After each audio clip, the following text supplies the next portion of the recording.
First off today, we have an update for you on the story RegWatch broke early last month regarding the 255,000 suspicious anti-vaping comments spammed into the public consultation process for FDA's proposed regulation of flavors in tobacco products. RegWatch can report today that the number of fake submissions is much higher, according to additional analysis provided to RegWatch by FDA's Division of Dockets Management.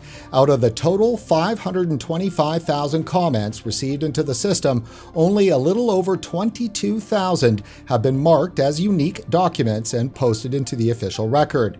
This means nearly 95% of the comments submitted were either bot submissions or duplicates in nature.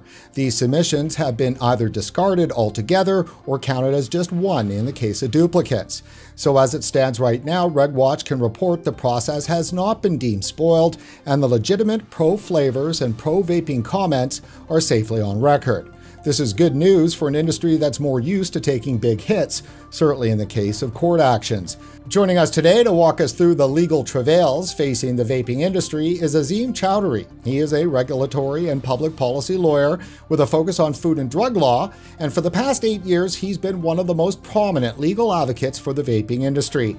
Azim, thanks for coming on the show. Thanks for having me.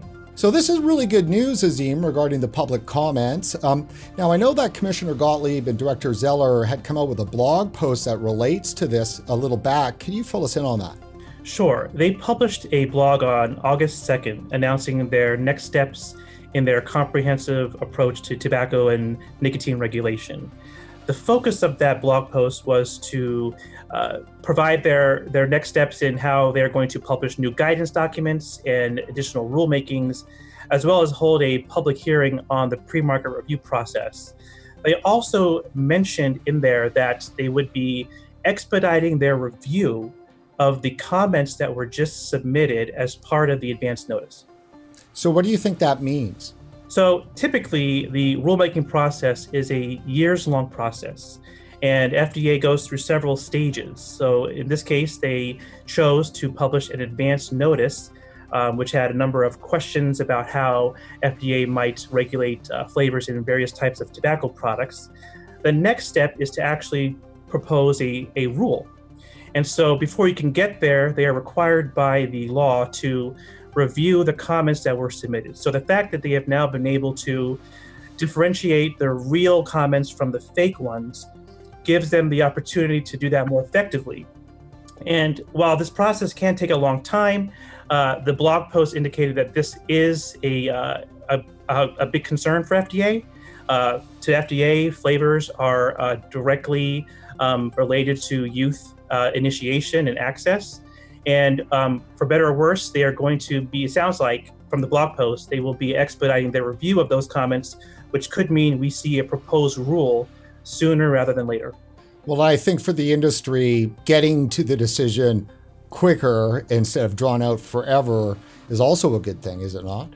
Possibly, unless the decision is unreasonable, if it bans flavors, if it bans, yet to be defined, what is a kid appealing flavor.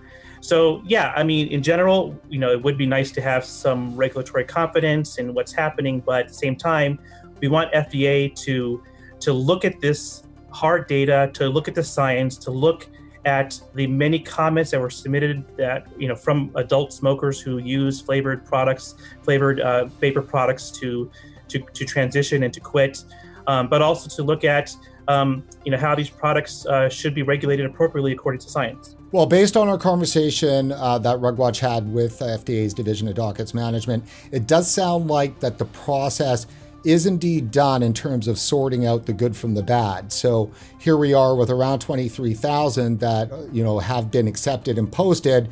So that does mean at least they will be able to get on to the next part of the process. Right. It sounds like they're ready to post those comments. So we should all review those, but that basically means FDA is starting their next phase of analysis of the comments. And again, hopefully they take those into consideration and whatever they come up with in their proposed rule, hopefully it is based on sound science and not on any sort of fake news.